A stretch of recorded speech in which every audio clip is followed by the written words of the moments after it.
Okay, so thank you all very much for coming, and I wish you a most wonderful conference, all right?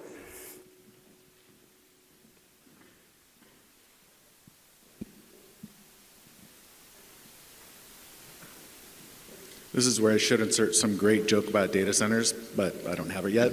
So you guys work on that. Do we have assigned seating? Wherever we land, let's see how we're moving forward. Okay.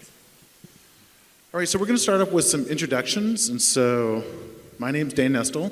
I'm with Ascend, strategy company, the energy industry. Aaron. Good morning. My name is Aaron Tingham. I'm the Vice President of Energy for the Data Center Coalition. And if you're not aware of DCC, we are the National Membership Association for the U.S. data center industry, representing 37 data center owners and operators with infrastructure and operations across the country. Thank you. And I am Jenny Rome with Schneider Electric. I am a strategic account executive, and I've been in the DR space here now for a long time, 20 years, hanging out with a lot of you guys. I'm Allison Hamilton. I'm with the National Rural Electric Cooperative Association. We're a trade association. We represent about 900 co-ops across the country. And our headquarters are in Northern Virginia, which is Data Center Alley, and our largest distribution co-op. Now, I think 70% of their sales are coming from the data centers. And then also throughout the country, we're hearing more of our members who are getting approached by these large data center customers. So. I got my own. I'm John Powers, founder of Elexity. I've been in the demand response and load management and load flexibility space for longer than I'm allowed to say. And Elexity does load flexibility software for commercial and industrial facilities, especially batteries. Our software is now controlling something like 5 gigawatts of battery capacity on both sides of the meter. So as we get started here, there was a consensus and a discussion around, okay, what are data centers? So let's start there. Without telling anybody, I encourage you to think about, when you hear the word data center, what pops in your head? What is it, that thing that you're thinking about when you say that? And it might be a headline that you just saw. Of course, Utility Dive had 2 headlines just today. It might be something else that you and your family have talked about. And now we're going to really talk about what the data center landscape looks like as part of a broader conversation at PLMA. So thinking about what that data center is that you had in your head, look at the left-hand side, and you'll see that there are 2 primary types of data centers here. You've got the self-perform enterprise data centers and multi-tenant, build-to-suit, et cetera. So I think it's helpful to understand as you're looking in, across the landscape in northern Nevada, whether it's over in Virginia, et cetera, those are the 2 primary categories. But if you look at the energy usage generalized right now, because it's going to change because the market's dynamic, you can see how we're talking about edge computing on a megawatt basis, on an annual basis. It goes from 1 to 5 megawatts up to 1+ gigs per site, per project. So we're talking about a massive transformation in the energy industry, the utility industry, that 5+ years ago, utilities IUs were saying, we've got 0.5% growth year over year, and that's good. So energy efficiency did its job, and now we find ourselves at a time when data center load growth can be, it's a little bit more than what we had expected, especially for an industry that likes to do a lot of planning. So Aaron, if you can talk us through this slide and the different uses here for data centers. Thanks, Dane. And just to add to your previous slide, a big point from our membership is that we have heard the term data centers used in media and policy circles, and I think what Dane just provided there is very important, that the industry is not a monolithic one. We have many companies, many company sizes, different business models, and different computing operations occurring within our membership. And this slide reflects how different facilities in different locations of the U.S. are supporting different facets of the economy at this point. So you can see the data center infrastructure currently within where we are, Las Vegas, Reno area, is pretty well diversified, supporting different facets of the economy. New York is a little bit of an interesting story, and this also reflects some data center infrastructure within New Jersey. And a large part of the story here is banking and financial operations, and that really underscores the importance of latency. The data center infrastructure in that part of the country is really focused on helping process stock transactions, banking, and other financial transactions in a timely, seamless manner. Atlanta is one of the fastest growing data center markets, and you can see that about half of the story there is cloud. And in Northern Virginia, the vast majority of the story there is cloud. And so what a data center supporting cloud-based computing can do versus artificial intelligence training or machine learning, those will be different capabilities and different grid characteristics that we like to take into account as we talk about things like flexibility. So as we look at the slide, I think an important takeaway is to understand there are multiple use cases and drivers of data center energy and different applications within, and it's not a one-size-fits-all or a quick headline as much as we might have been made to believe that. But then there's more to consider as well in terms of, that's what we're seeing now. So what's the future look like? We see actually pretty significant growth. Actually, let's call it evolution. Well, let's call it transformational growth over the next 5 years. You'll notice for those that are in the back, these numbers are in gigawatts. These are Gs. I used to work at a utility, and the first time I said gigawatt out loud, I thought, somebody was going to take me in the back and talk to me. This is a very significant growth forecast from McKinsey, and you can see that a lot of it is driven by AI. And we're not going to talk about AI here, but what it really does is it really illustrates that in as much as we've seen a lot of news coverage or a lot of different utilities managing load growth requests, and some of that those requests have been taken up in different circles. What we see is, this is an opportunity for the industry to figure out how we solve for this growth. Having just worked at a utility recently, growth is good.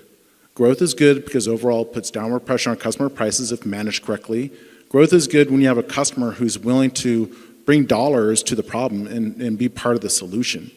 So with this slide here, I wanted to sort of turn it over to you, Aaron.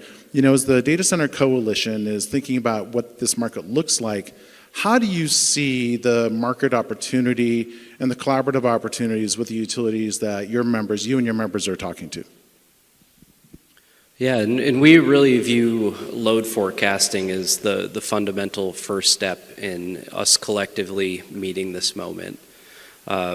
We believe it requires greater communication, collaboration, transparency across all, and we've brought that up in a number of different forums within the energy space, including at FERC, within some PJM work groups, at state utility commissions. And that really gets at the heart at one of the questions we receive wherever we go is the load real? Is this really happening? How can we be so sure?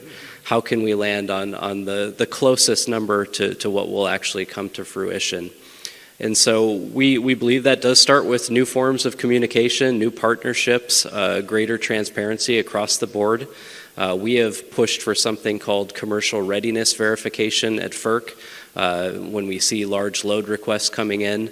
Yes, we should respect the competitive trade secret nature of some of those aspects, but we should also be digging into, does this load request have site control? Have they made permitting progress? If it's a data center, a proposed data center, does this company have a track record of developing data centers? DCC, for our part, you have to have data centers under operation currently to be a member within our coalition.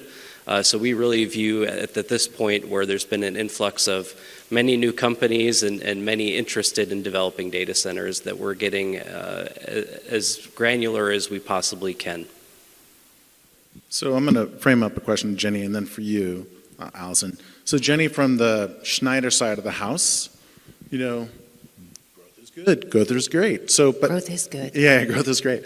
So how has the data center growth that you've seen, but also what's projected out, how is that impacting Schneider? So Schneider provides a lot of the equipment that goes inside data centers as well as services working with utilities. So Schneider's done a very large investment in a new facility. Spent about $700 million on a new facility, about 1,000 jobs, manufacturing the equipment to go in, the electrical equipment to go inside to help manage all of this load. We also have a lot of control software and control equipment that goes in as well. But we're investing in the future of data centers as well.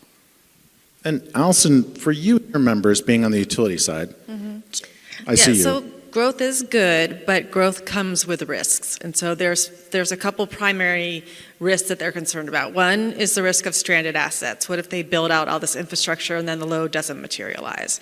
The other one is risk of upward pressure on rates for their existing members. So they're really looking at structuring rates, structuring contracts so that the data center customer pays their own way and has dedicated infrastructure so that it doesn't impact the rest of the members.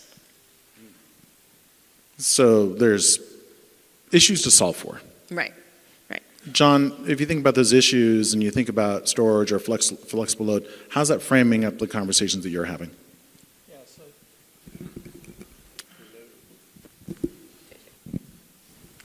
So the scale is really impressive. So I'm glad you left this up there. How many went on the tour yesterday? So I went to the dam and I heard the fantastic tour guide explain the 2.1 gigawatt Hoover Dam can power 1.3 million typical residential homes in the Southwest. It can also power 2 data centers. So this is kind of big. So the ability to deploy storage at scale is something the utility industry has been grappling with as solar and wind have grown as well. But this is putting it sort of on steroids on both sides of the meter. So I think flexibility in terms of both storage and load control is what this organization is all about. And what I fear is that in a lot of the interconnection and energization discussions, we're not even at the table.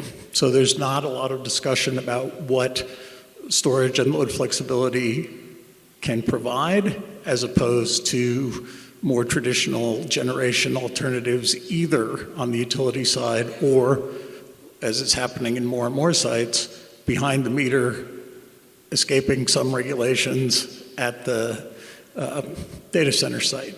So the big ask here is, how do we get to the table, I think. Aaron, as I reflect on conversations that I previously had, the conversation around flexible load or flexibility was an interesting conversation to have. How's that framing up now for your members, especially as they're looking at some parts of the country where, frankly, the transmission lines aren't there yet, or some constraints on the system? How are they thinking about it? Yeah, it's become the topic of the year, I think, in many ways, Dean. So well timed. Yeah, very, very well timed. I think it comes back partially to what we talked about earlier on the different business models. So depending on the company and what's being supported in this specific facility, there may be different opportunities as it pertains to flexibility. And while we're talking about flexibility, it's really important to our members when they participate in those discussions that we're defining what we mean by flexibility and what the source of flexibility could be. Beyond that, the amount of flexibility that is needed for utilities is very important too. Many of our members have contractual obligations. It seems like this is cutting out, huh? Yeah. Contractual obligations for the 5 nines of uptime, especially as it pertains to cloud computing in Northern Virginia. And it's important that if our members are taking on further risk, that's reflected in any solutions. And Allison, you're sort of on the other side of that equation, right? Your members have got different constraints, and maybe for the benefit of the audience, if we think about the constraints on the utility side, you're going to have it on the distribution. So do they have the distribution already built up? Can they get there fast enough? Transmission is a big investment that's going to be multi-jurisdictional in some cases, and permits are really hard to acquire. Then you got generation resources, so it could be a blend or it could be some or one or the other. So how do your members think about that, and also ways to approach it, thinking about the forecasting comment, but also flexible resources? Right.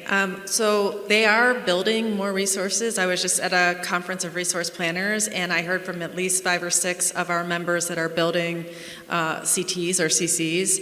But in the meantime, they're going to have the bridge to wire solution. And when I ask them and I talk to them, and they say, yeah, we're seeing all these data centers, I say, are you having a conversation about demand side management solutions? And they said, no, we're really not.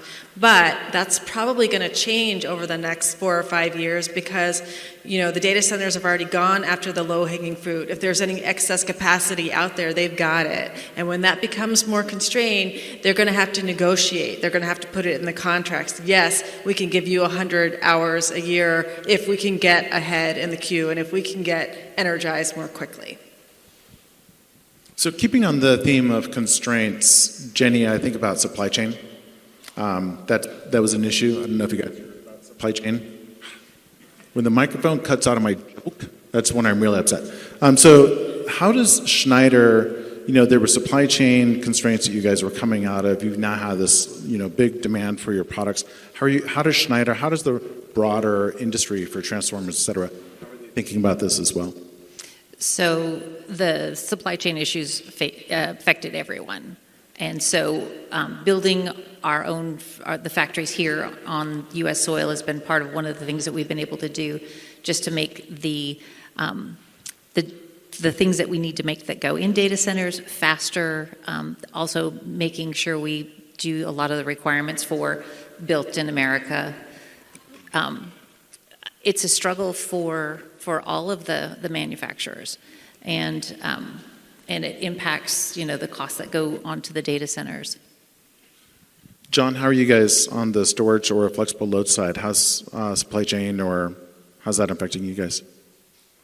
Yeah, the supply chain has been pretty disrupted by both tariffs and the foreign entity of concern, FEOC requirements for lithium-ion batteries in particular. So the trick is diversification of suppliers, not a surprise, and to work with resources that are already in place and turning them from strictly remote backup to grid interactive resources with software.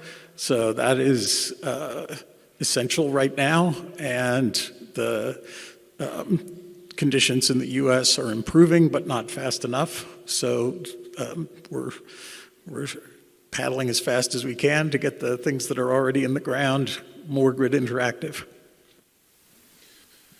So as we're thinking about constraints, I also think about barriers, and then I think about opportunities. And so maybe, Aaron, from the data center side, from the DCC side, what are the next barriers that you guys see that you're thinking about that you're trying to solve for now? And then as we come back around, we'll talk about opportunities or the things that we really need to coalesce around to be creating those opportunities.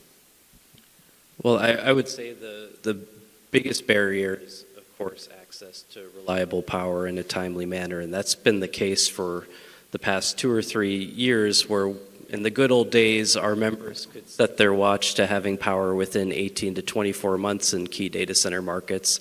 That went to about 24 to 48 months, 48 to 72 months, and in key markets now we're 7 years plus and not getting estimates beyond that 7 years. Which, I come from a utility background, you do too, Dane, respect the challenges, of course, being faced by utilities. But there are important economic ramifications with the infrastructure our members are working to build. There are national security ramifications as it pertains to the AI race, but also housing our computing and data here on U.S. land. And beyond that, I think it represents a tremendous opportunity Our members are, often presented as, causing unprecedented electricity demand growth, unprecedented growth, and all of that's true. But what's underlying that is unprecedented demand for data and digital services, and that's why they're building these facilities. We know that 95% of Fortune 500 companies, their products and services are now heavily reliant on cloud, and they're also working to integrate AI into many of their products and services. We know that on average, U.S. households now have 21 connected devices to the internet, which is up significantly from the decade prior. And all of those devices, whether it's laptops, tablets, smartwatches, smart thermostats, all of those things are generating more and more data than ever before, and all of that is being supported by data center infrastructure. And so with all of the demand that's behind our industry, I think there's a lot of opportunity for new partnerships to find solutions that work for all stakeholders. And going down the line, the barriers and opportunities that you each see. So barriers, while I'm not at a utility now, I was at one time. Access to capital, because as we're talking about all the infrastructure needed, utilities have barriers as far as how much capital they have access to build the infrastructure necessary. So I think that is one barrier. I also think that one of the barriers and opportunities is the people who should be in the conversation. So I know data centers are talking to utilities. Schneider's talking to data centers because we do a lot of the equipment inside, and there's other companies, vendors like us.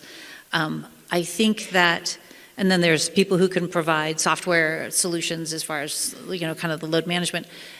We're all having these individual conversations, but we're not having conversations together. So I think communication is somewhat of a barrier, because I think the vendors who are providing the infrastructure in a data center can actually think creatively about how things are structured to give data centers the opportunity to have speed to power.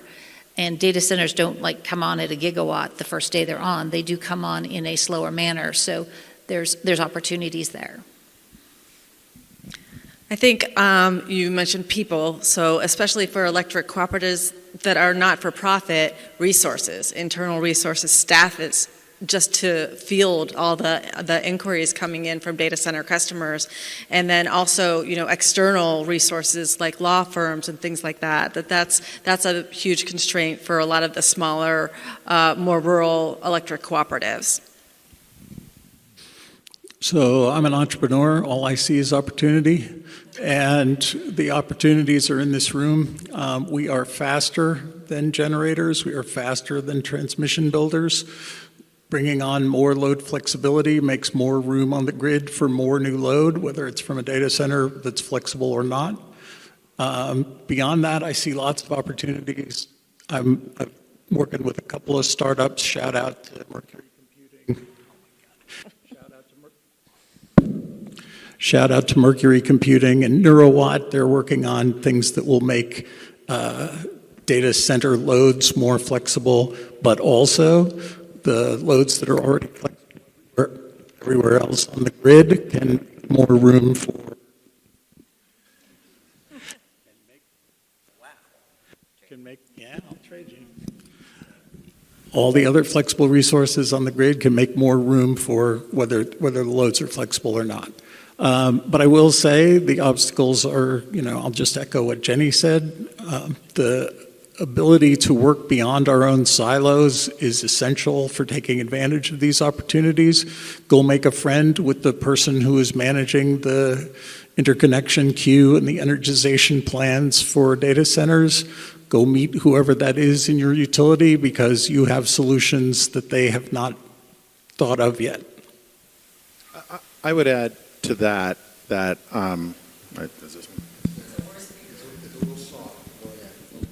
I would add to that I think in the make a friend category is to help people understand what the issue really is. So when I went to somebody who said there's a gigawatt coming, it was like the boy who cried wolf, just a lot of them. And they couldn't believe it, so I had to give them the context. And so that also meant that I wasn't having conversations with other utilities or other parties that were having the challenge. That's actually how I met Aaron, was to better understand what the market dynamics were. And so having that, making that friend and solving for that is really good. But there's another party who's not sitting at the table or in this panel, and that's regulators. And how regulators see this issue and how they're trying to respond to it, they've got a very significant obligation. And I think what I understand is that they're trying to solve for equity in terms of pricing and cost causality and not shifting the price along those lines. Aaron, how are you and the DCC thinking about maybe partnerships with the regulators or how to engage them so we do take advantage of what our future could be? Yeah, that's a great point, Dane, and we really do view, apart from utilities and policymakers and other stakeholders, regulators being a key party in all of this. We have been engaging pretty deeply at NARUC for the past year and a half. We'll be there at the annual meeting next week and providing some education because utility regulators have already complex energy issues to dig into, in addition to now having to understand the data center industry. And so we're trying to be a helpful resource in that way. And also trying to bring helpful solutions as well. So we funded a recent white paper produced by Energy Environmental Economics on the topic of collateral and security requirements on how we are really digging into project risk, both on the utility and customer side, distinguishing between actual and perceived risk, recognizing that risk shifts over time, and that we should come up with solutions today, take this opportunity to find, yes, balanced solutions, equitable solutions, but also solutions that are adaptable. There's more than one study that points to future waves of load growth coming from onshoring, greater reshoring of manufacturing, certainly as electrification in various pockets of the country. And can we use this moment to really better set ourselves up from a tariff perspective or whatever the solution might be to ensure that we have the solutions in place for those next waves of growth coming. And Allison, for you, same question. How's the regulatory engagement shaping up for you guys? So we haven't been too involved in the regulatory conversation on a state level, but definitely on a FERC level. We've submitted comments. They just actually released a NOPR, and we're submitting comments to that. Because we represent so many different members with different regulatory frameworks, it is a little bit complicated, and a lot of co-ops are not regulated, which means, so I'd say about 2/3 are unregulated, which means that they can make decisions a little bit quicker, they can react a little bit faster than maybe an IOU that has to go through, or other large utility that has to go through the regulatory process. Any other comments on the regulatory piece before I ask Just a real quick one, and I'll say what I said a minute ago. Be disruptive, stick your nose where it doesn't belong, go share with those who are interacting with your regulator the fact that we have solutions that haven't been considered. If the regulators are there just to ensure the equitable distribution of dramatic overspending on unnecessary infrastructure and delay, then that's not a good solution. So if you have something that will speed things up, go make sure your regulators know about it. So a comment not necessarily on the regulators, but on the problem that's trying to be solved. At the Leadership Council today, we had a little bit of a workshop around data centers, and it was the first time I actually put structure to the thinking about, is this a distribution problem? Is this a transmission problem? What kind of data center are you talking about? And Aaron, showed us some stuff about that there's a whole bunch of different flavors of data center, and what problems or what challenges do they create for the grid are very different. And that was the first time I actually started seeing some structure around that. And I think both utilities, regulators, vendors could benefit from understanding like what problem is each situation creating, what are the opportunities to solve those challenges. I think that's an excellent point. And I think it gets to what we talked about earlier, like how does PLMA play a better role or a bigger role in those conversations, in that collaboration, in that communication. We've got about 15 minutes left. We wanted to open it up to questions for those that have questions for us.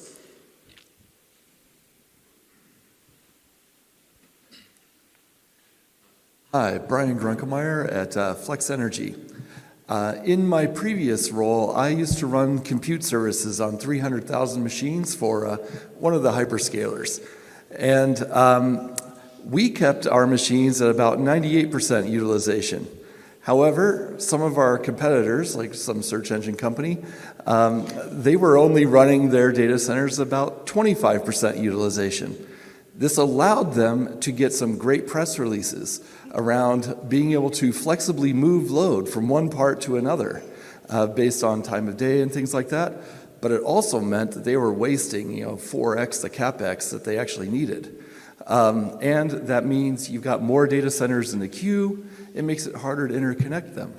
Has anyone done any thinking to the right trade-offs between reliability and being able to fail over versus doing an intelligent spend of capex on data center capacity? Do you want to take a cut? I'll give it my best attempt. Great points and great questions, and I think we touched on earlier how there's probably a few different things working there. Number one, a lot of these data centers are being constructed and building towards their own peak over time where they're expecting greater demand for their services. So Dane mentioned how there was a project for 1 gigawatt. No, that wasn't going to be 1 gigawatt on day one. The plan was for that facility and campus to grow over time. But I do think it comes back to what I mentioned earlier about commercial readiness verification and all of us having a little bit better understanding. Yes, I want to protect my members, confidentiality and competitive trade secret information that's critical to their business. But I think we've also recognized there's additional information that can provide some veracity of what's in the queue and, the demand behind that. And we're very supportive of getting at the concerns around speculative load requests or duplicative load requests. Because at the end of the day, if everyone has confidence of what's in the queue, our members can get their facilities built and powered more quickly. So I appreciate your question. I'll build on that by saying a number of utilities have been seeing this issue. They don't want one customer to be holding on to capacity needlessly. So they're actually creating a lot more requirements in their contracting, especially proactively. So in one case, I won't say the utility, they're charging, I think it's something around the order of $1.5 million to go to do some study of the capacity available. And so there's a little bit of some thresholds being applied. But also it's really important that we're communicating and that they're getting as much transparent and accurate information from that customer. John? Yeah, there's related issue is that the utilities have not spent a lot of time looking at the actual end uses inside the data center, as you're talking about.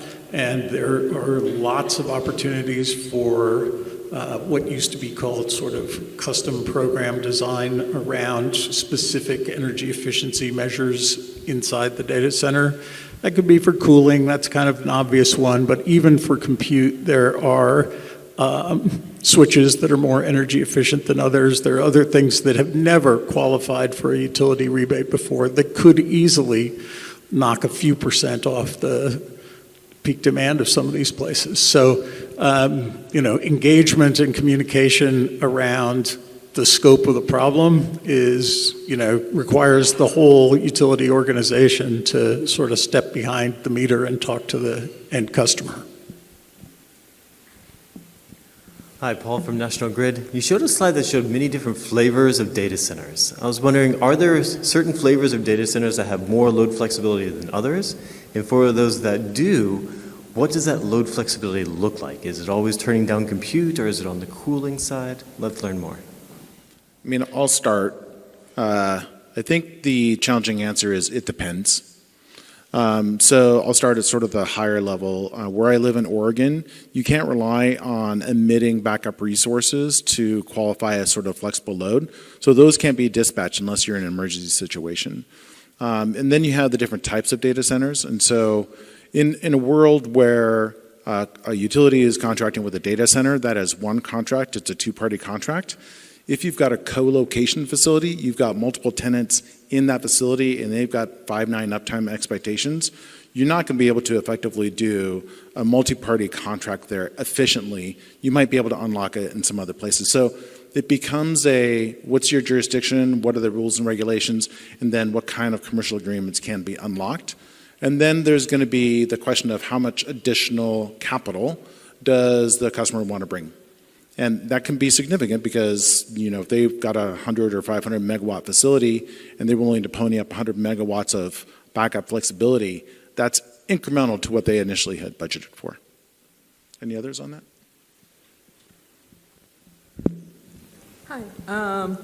This is a great discussion. So I had a couple of questions. The first question was, can any of you share some successful examples, maybe not where flexibility has been utilized, or there has been, I think, some progress in the industry, right?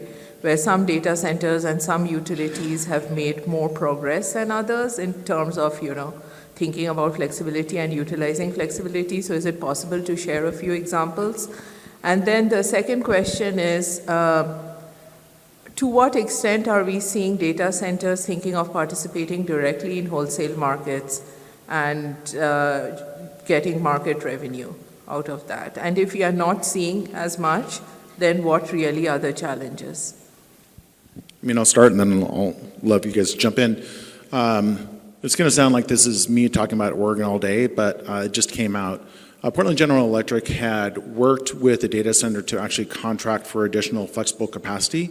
So they worked with that data center to unlock capital to put batteries on site that could give them some number of hours at a certain megawatt hour rating on an annual basis. And so the data center trade-off was they put the capital in place, they make those resources available, and the utility can dispatch it whenever they need to do that. To get there, it was no longer, it's 100 hours. The question was asked, exactly how many hours is it a year? And nobody knew. All the engineers, when they did the analysis and they looked again, and they called the PhD statisticians, and they couldn't answer the question. So they actually, ironically, had to go to a company that uses AI to figure out what the actual what the constraint was on a per hour basis. And so they used that to actually help with the contracting. So that's one example. I think there's others that are going to emerge that we can talk about at PLMA as use cases for the different kind of data centers or interconnection systems and what the constraint is. Any others? Yeah, I'll give one that covers both of those where I'm pretty sure I can't give the source. So I was at an investor conference 2 weeks ago where someone presented a PJM load shape of a giant hyperscaler that showed, since they are directly participating in the wholesale market, that when the price went above a certain level, they were able to drop 99% of the load of the facility for a period of 2 hours. So it's probably not their favorite thing to do, but the ones that are doing AI model training can, with enough price pressure, be somewhat flexible, sometimes maybe. So watch for those studies. They're out there. They will be coming out publicly. And, I think that participation in the wholesale market is absolutely inevitable for anything that's in the hundreds of megawatts to gigawatts. All right, a question about affordability.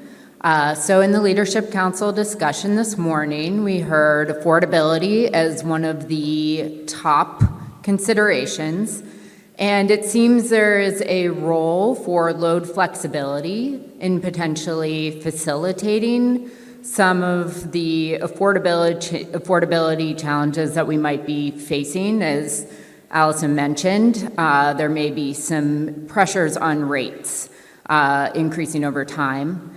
John, you'd mentioned, load flexibility might be a tool for helping to speed interconnection, but I'm curious if folks can talk a little bit about how load flexibility might be a tool for helping with some of the affordability questions we're facing with data centers.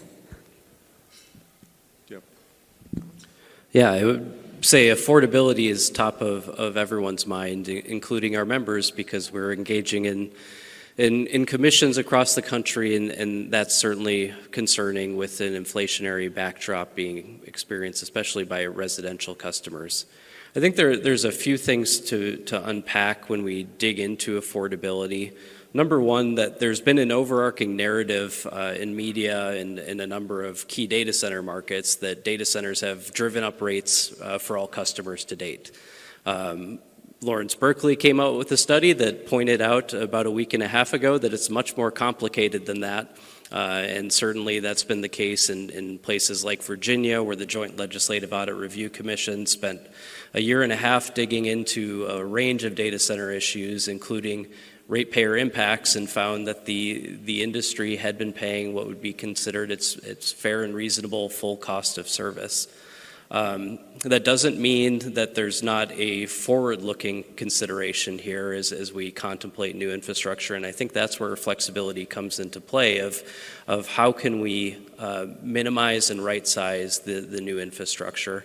I think our members, when it comes down to brass tacks on flexibility, is we need to see more programs and pathways, and we're interested in engaging, to Dane's point earlier about how, what is the exact need on flexible hours? What would actually help the utility and grid operator versus, giving carte blanche, whatever amount of flexibility, because that again does interfere with data center operations. So it's them trying to figure out if they could plan for a minimal amount of hours, what they could do in that situation. I also think we need to recognize what's possible with data centers today versus data centers, closer to 2030 could certainly shift over time. I think what could be possible for planned data centers or data centers under construction versus data centers currently operational is also different, because currently operational to date is them switching over to backup diesel generators, which raises a whole host of issues and concerns, everything from noise, emissions, to the fact that these backup diesel generators were really just there as a liability and insurance policy rather than to be leveraged as a callable resource.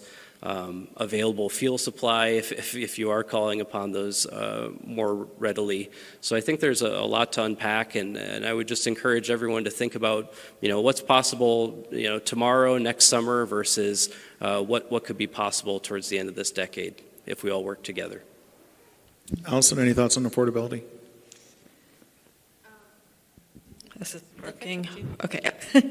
I think, as I mentioned before, our members are building into their contracts provisions that the data center customers pay for dedicated infrastructure and that they don't socialize the costs. And it is a little bit more challenging, especially for the rural co-ops, because they can't socialize the costs. They don't have 30 members per mile. They have something like 5 members per mile. So it's really important that they construct tariffs and rates so that it doesn't put upward pressure on the rates for the residential.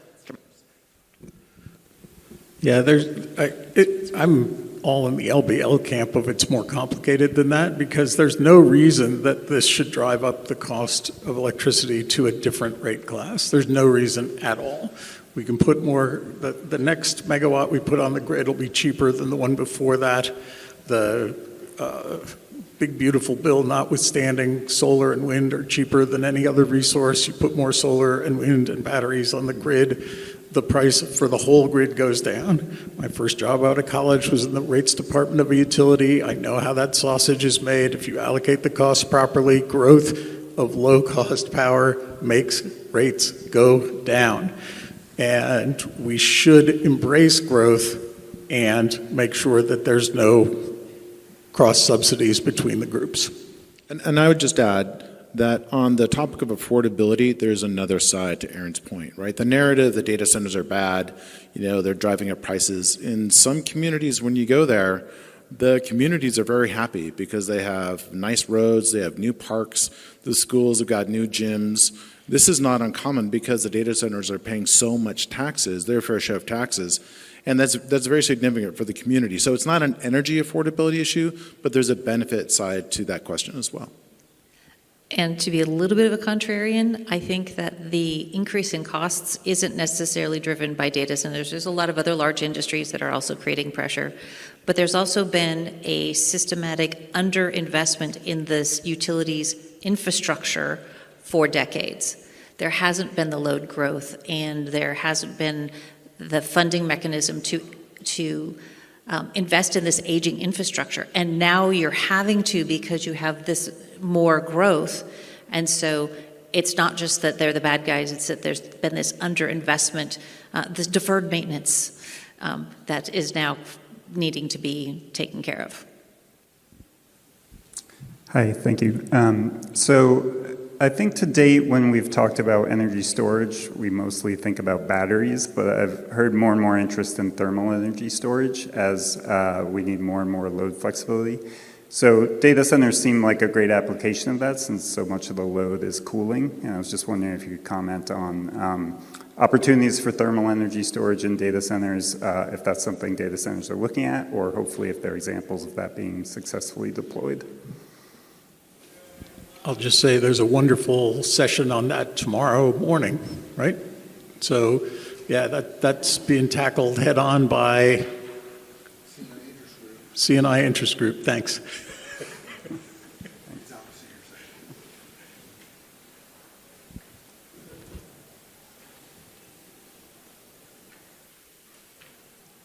Great session, thank you. As you spoke about the barriers, you spoke about, vendors, utilities working together, communication, and, the regulators came in. Is there anything that you would want to see more from the regulators? And I'm not from that side, I'm a vendor, but anything you want to see more, or maybe if you dare less from the regulator? And I'd say my personal opinion is I would want to see more, but I'm curious to hear what you would have to say on the panel. I think a best practice we've seen for the past year and a half have been really issue-focused technical conferences being convened by regulatory commissions, and not just bringing utilities and grid operators, but also bringing data centers, bringing solution providers, and a number of others. I think the key is that those should be focused topics. I think we've experienced some technical conferences that were everything under the sun, and the conversation's a little less focused, but for example, the Virginia State Corporation Commission on December 12th coming up will be convening a technical conference on load flexibility as it pertains to data centers. So I'm sure that'll be of interest to many folks in this room and in the world's most important data center markets. So would just encourage you all to consider, opportunities for your organizations to be lending your voice and your insights, recognizing I think everyone can learn from each other at this point. Any other questions? Okay, so John, you're up. Oh yeah, shameless plug. Tomorrow at 1:30, Rich Barone and I will co-moderate a workshop on load flexibility and data centers. Not necessarily load flexibility in data centers, but really the goal is to identify PLMA-ish solutions to the problems we were all just discussing here. So what we want is folks who want to roll up their sleeves and do some work on solutions that could address the data center load growth issues we're talking about here. Rich and I, some of you older folks will remember that we used to run the DER integration interest group that had pre-conference workshops. It will be similar to that. If you don't want to work, don't come, because there's going to be like 10 minutes of instructions as to what you're going to work on, and then we're going to sit back and watch you all work. So the goal is to get the problem statements clearer, the potential solutions at least enumerated, and then really to provide some direction to PLMA leadership on what should PLMA's role in addressing the issues we just talked about on this panel today really be. So what we're looking for is not just, I came to a conference and I heard about data centers. What we're looking for is sort of strategic direction. Does this organization have any role to play in solving the biggest issues that are on the grid right now. And that's going to be a really fun session, I hope. If I've scared you all away, Rich and I will have a nice conversation among ourselves and we'll come to our own conclusions, but we would love to have anybody who's interested in this topic bring some new perspective to it. So let me help you recruit some people. Who in here, raise your hand, if in your own organizations you've encountered discussions and issues around data centers? Now, raise your hand if you have not in your own organizations come across this. Okay, so there's a lot of liars in here who didn't raise their hand at all. Somebody, you all have to raise your hand. It's 2 questions. Well, and the other question is who expects to hear more in the coming year about this issue? There we go. Well, I think that's going to wrap us up. I just want to really thank John first for selling tomorrow's workshop. If you don't want to work, don't come. Please join me in thanking the panel for the discussion today. It's really insightful.